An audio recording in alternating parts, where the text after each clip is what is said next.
Look at a rally car today. What do you see? All-wheel drive, turbo boost, and staggering traction. But back in the late 1970s, four-wheel drive was strictly for farm tractors and military mud crawlers. Motorsport elites swore sending power to all four corners on a light, fast car was impossible, unnecessary, and way too heavy. Then Audi dropped a bomb on the entire automotive world.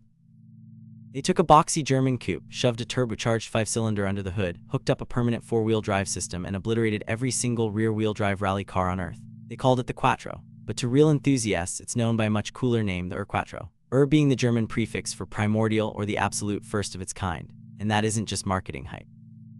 The Audi Quattro didn't just compete, it permanently broke the brain of every engineer in racing and completely reinvented how power hits the pavement forever.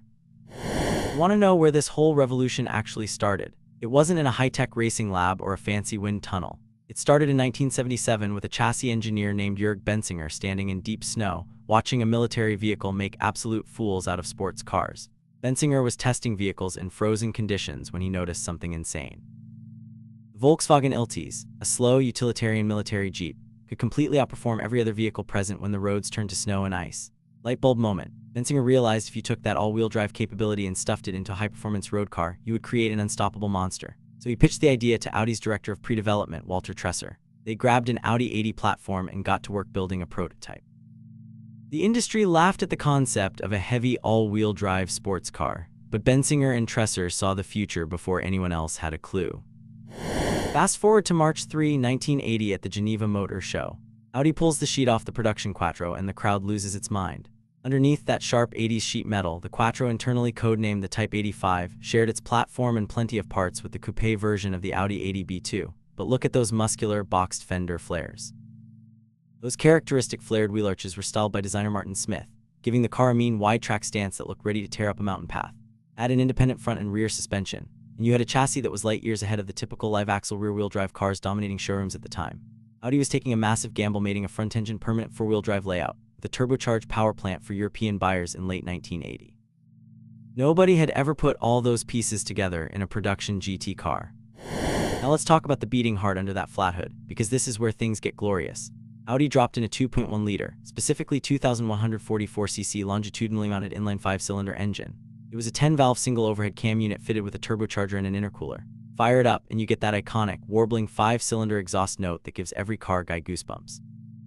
Numbers for late 1980 were mind-blowing. 197 horsepower, that's 147 kW, 210 pound-feet of torque peaking at 3,500 RPM. In an era when most performance cars were sluggish emission-strangled boats, this boxy coupe rocketed from 0 to 100 km per hour in just 7.1 seconds. Keep your foot pinned, and it would fly past 220 km per hour top speed. On slippery roads where supercars spun their wheels helplessly, the Quattro just hooked up and vanished. When Audi entered the Quattro into competition, the rallying world wasn't just shocked, they were completely unprepared.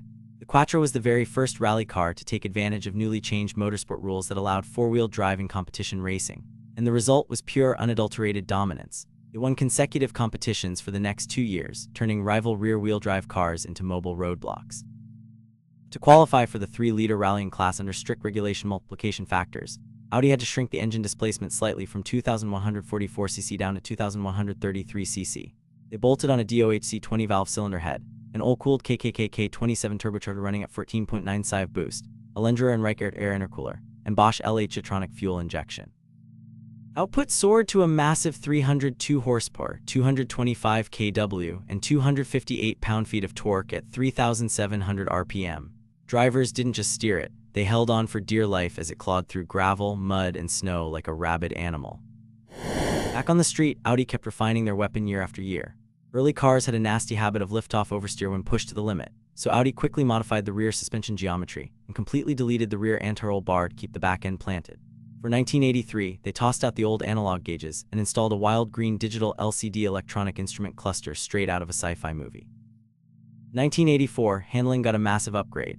The suspension was dropped by 20 mm with stiffer springs, and the wheels grew from 6x 15 inches up to beefy 8x 15-inch rims wrapped in 215/50 Pirelli Cinturato P5 tires. 1985 brought the facelift model with a sloped front grille, new headlights, and an interior dial diff-lock knob with digital volt and oil temp readouts. Then in 1987, Audi made a legendary mechanical upgrade. They swapped out the manual locking center differential for a self-locking torsion center differential, making the Quattro's all-wheel drive system smarter and faster than ever. Audi didn't stop tweaking under the hood, either. They updated the 10-valve engine to a 2,226cc unit that kept the 197 horsepower rating, but delivered peak torque much lower in the rev range for punchier street driving. But the ultimate evolution hit showrooms in 1989. Audi dropped in a 2,226cc 20-valve DOHC setup that cranked out 217 horsepower, 162 kW, pushing top speed up to 143 miles per hour, or 230 kilometers per hour. On the top-tier 20 VRR models, you got full leather trim, a 3-spoke steering wheel, leather door pockets, and a full-length leather-wrapped center console running all the way to the rear seats. Fun fact, driver-side floorboards on these late cars even had a custom floor bulge just to clear the dual catalytic exhaust setup. You could tell these bad boys apart by their boot lids. Early WRs had vinyl Quattro decals, MBs had chrome Audi and Quattro badging, while the fire-breathing RR rocked clean, minimalistic chrome Audi rings. From 1980 all the way through 1991, the Quattro was partially hand-built on a dedicated production line in Germany. Over that 11-year run, Audi built just 11,452 units in total. Think about that number. That's incredibly rare for a car that completely altered the trajectory of the automotive industry. It proved to the world that four-wheel drive wasn't just for crawling through mud. It was the ultimate key to road-holding performance. To commemorate the legendary success of this original machine, Audi decreed that every single production car fitted with their four-wheel drive system would carry the Quattro badge, always written with a trademark lowercase q. The original Ur-Quattro wasn't just a rally legend. It was the spark that forced supercar makers, rally teams, and everyday commuters to respect all-wheel drive. Without Jürgen Benzinger watching a military Jeep in the snow, performance cars today would look completely different.